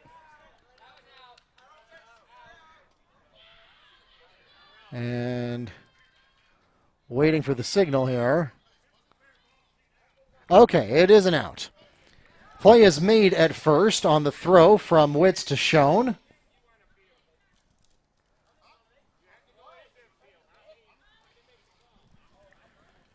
And that is going to be challenged by the Grenadiers.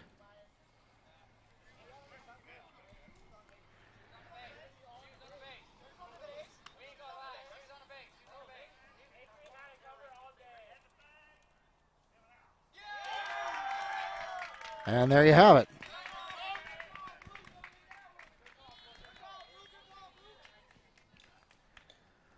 So the ruling on the field is confirmed. The out is made at first, 2 away for the Grenadiers. Next at the plate for Colonial, first baseman number 5, J.J. Torres. So that's an interesting thing about baseball and softball that's different from pretty much any other sport. And that's that it's actually codified in the rules that the coach can come out and appeal a decision. If you actually read the rules of baseball, you'll see lines in there that start with things like, the runner is out on appeal if such and such challenge is made. And so that there actually is a mechanism for coaches to make those challenges.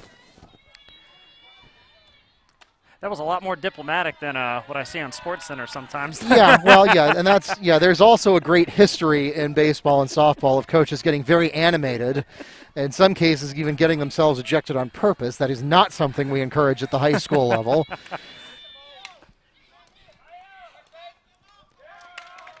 3 and out there. Yep. Play is made at first, and so the run will not score. And that takes us to the middle of the 7th inning. In that half inning, the Grenadiers scoring 1 run to make it a 9-5 ball game, leaving 1 on base. As we head into the last 3 outs of regulation. We'll be right back.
Welcome back to Mustang Field. As we enter the bottom of the 7th inning, the Mustangs will begin in the 3rd position of their lineup with shortstop number 22, Elisha Perez.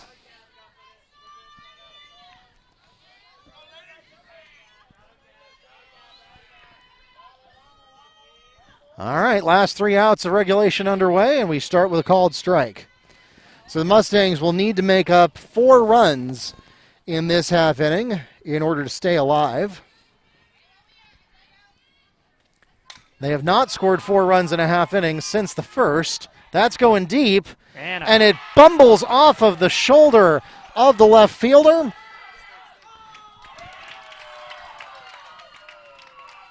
Elisha Perez safe at 3rd.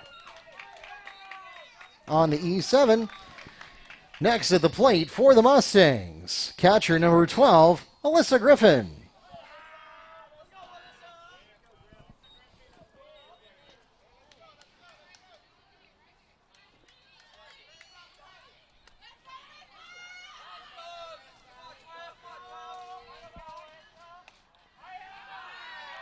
Didn't fall for that there.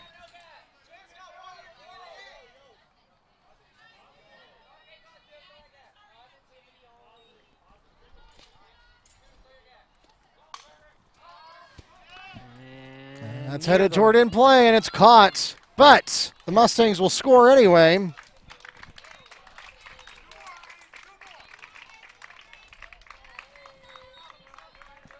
The play is made in left field by Jalen Walker, but the sacrifice fly will score the run for the Mustangs. Next at the plate for Wekiva, second baseman number 23, Martrice Boyd.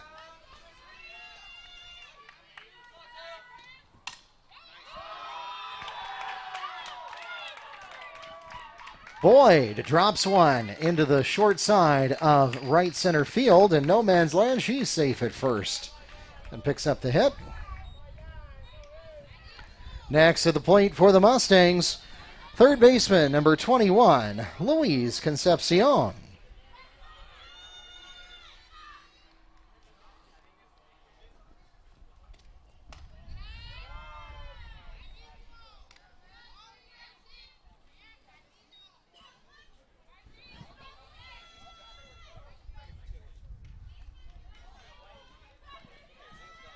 So Concepcion opens with ball one. Second one is high and inside for ball two. Again, the Mustangs need to pick up 4 runs in this half inning. They have not done so since the top of the first. I think they kind of stunned the Mustangs. That one heads back toward baseball land for the foul that brings up a 2-1 count. Concepcion now at the plate for the Mustangs.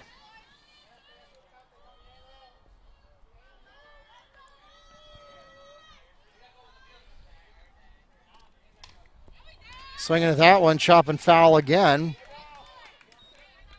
Giving foul balls out everywhere here. Yep. This year, Concepcion is batting .371, which is her highest of her 3 years on the varsity team.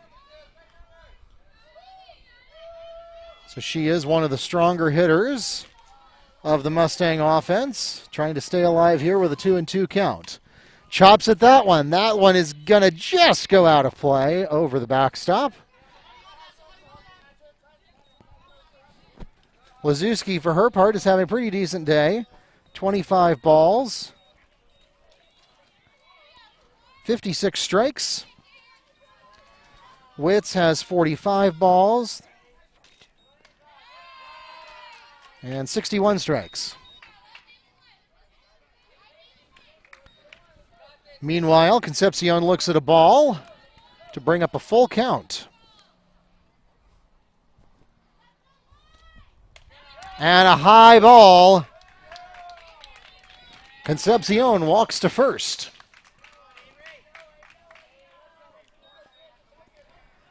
Next at the plate for the Mustangs, first baseman number 3, Avery Schoen.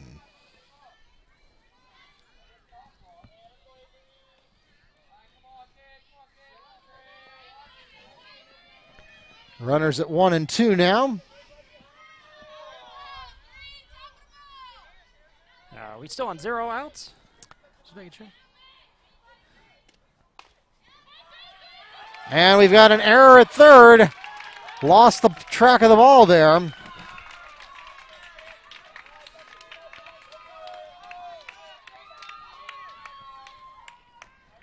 Next at the plate for the Mustangs, with the bases loaded, is center fielder number 7, Aubriana Bryson. And to answer your question, I think we had one just before that. We did have an out, and I just didn't push the button. Oh, good. Yeah, because otherwise there's no way we get here all the way from Perez. 1, 2, 3, 4. This is the 6th batter. 3 of them are on base. Yeah, there's got to be at least one out on the board.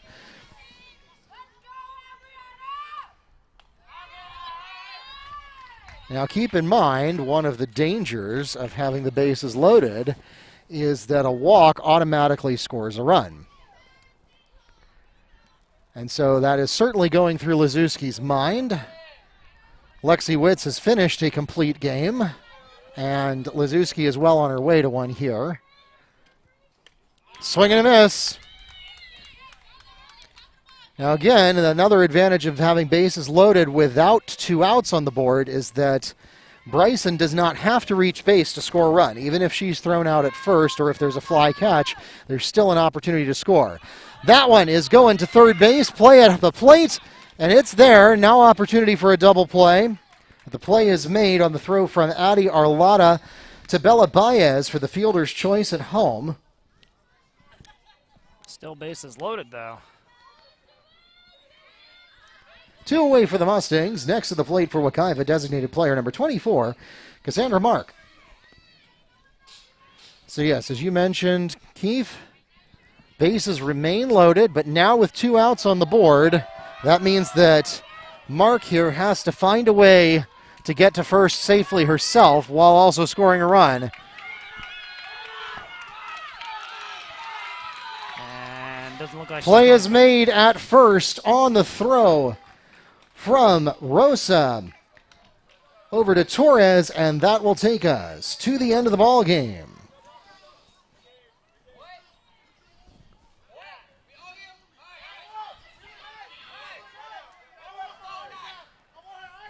That takes us to the end of the ball game in total for today's game. The Mustangs, or the Grenadiers, scoring 9 runs on 9 hits with 3 Mustang errors, and the Mustangs with 6 runs on 7 hits and 5 Grenadier errors.